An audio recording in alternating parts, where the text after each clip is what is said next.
الرحمن الرحیم۔ ابو العاص نے جائے وفوا سے فرار ہو کر سیدھے مدینے کا رخ کیا اور رات کے وقت سیدہ زینب کے دروازے پر دستک دی۔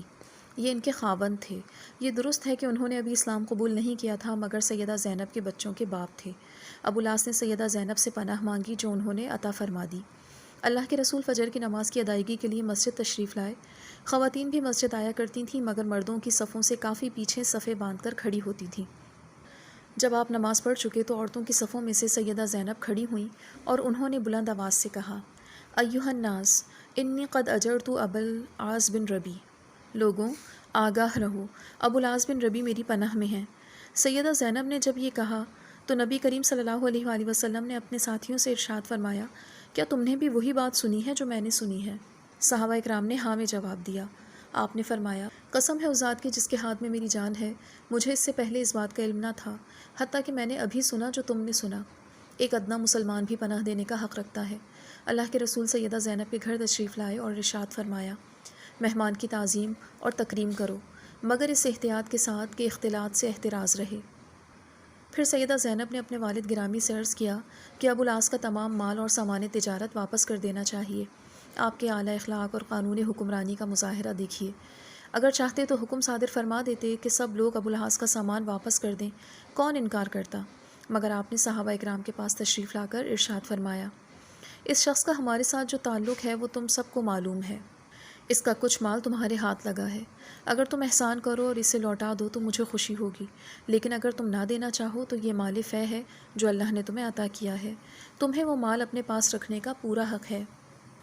لوگوں نے آپ کی اس خواہش کا اس درجے احترام کیا کہ ابو العاص کی ایک ایک چیز واپس کر دی، حتیٰ کہ کسی کے پاس اگر بوری باندھنے کی رسی تھی تو اسے بھی لوٹا دیا گیا۔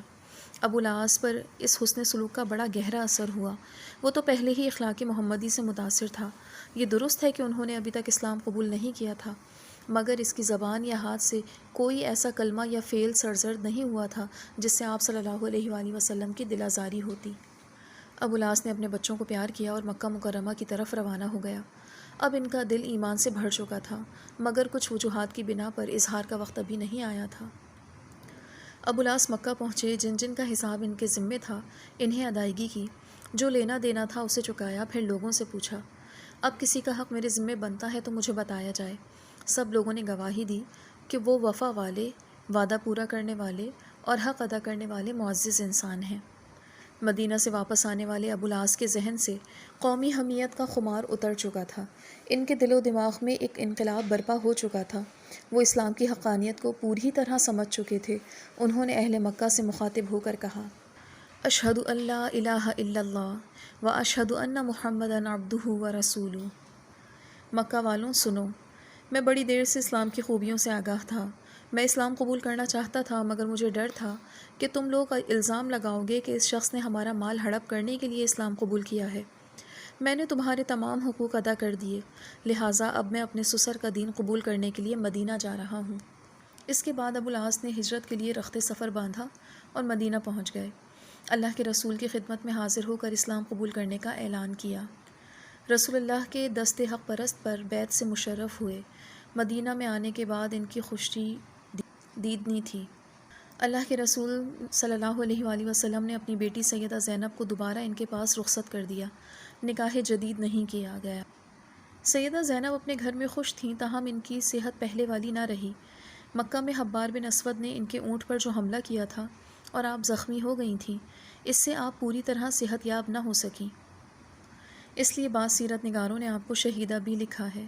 اس طرح 2 ہجری میں مدینہ تشریف لانے والی سیدہ اپنے والد گرامی کی میت میں صرف 5 برس گزار کر 6 برس 8 ہجری میں اس دار فانی سے رخصت ہو گئیں۔ انا للہ و انا الیہ راجعون۔ احادیث میں ان کی وفات کے واقعات کو بیان کیا گیا ہے۔ صحیح بخاری میں سیدہ ام عطیہ رضی اللہ تعالی عنہ سے روایت ہے، جس وقت اللہ کے نبی کی بیٹی زینب رضی اللہ تعالی عنہ کی وفات ہوئی تو نبی صلی اللہ علیہ وآلہ وسلم ہمارے پاس تشریف لائے۔ آپ نے فرمایا، 3 مرتبہ یا 5 مرتبہ غسل دو، اگر مناسب سمجھو تو زیادہ مرتبہ بھی غسل دیا جا سکتا ہے۔ غسل کے پانی میں بیری کے پتوں کی اور آخر میں کافور کی آمیزش کر لینا۔ جب غسل سے فارغ ہو جاؤ تو مجھے اطلاع دینا۔ جب ہم غسل سے فارغ ہو گئیں تو آپ کو اطلاع دی۔ آپ نے ہماری طرف اپنی چادر بڑھا دی اور فرمایا، اسے میری بیٹی کے کفن کے اندر پہنا دو۔ غسل دینے میں سیدہ ایمن، المومنین سیدہ سودا اور المومنین سیدہ سلمہ شریک تھیں۔ رسول اللہ نے خود ان کی نماز جنازہ پڑھائی اور قبر میں اتر کر اپنے لخت جگر کو اپنے مبارک ہاتھوں سے سپرد خاک کیا۔ سبحانک اللہم و بحمدک، اشہد ان لا الہ الا انت، استغفرک و اتوب الیک۔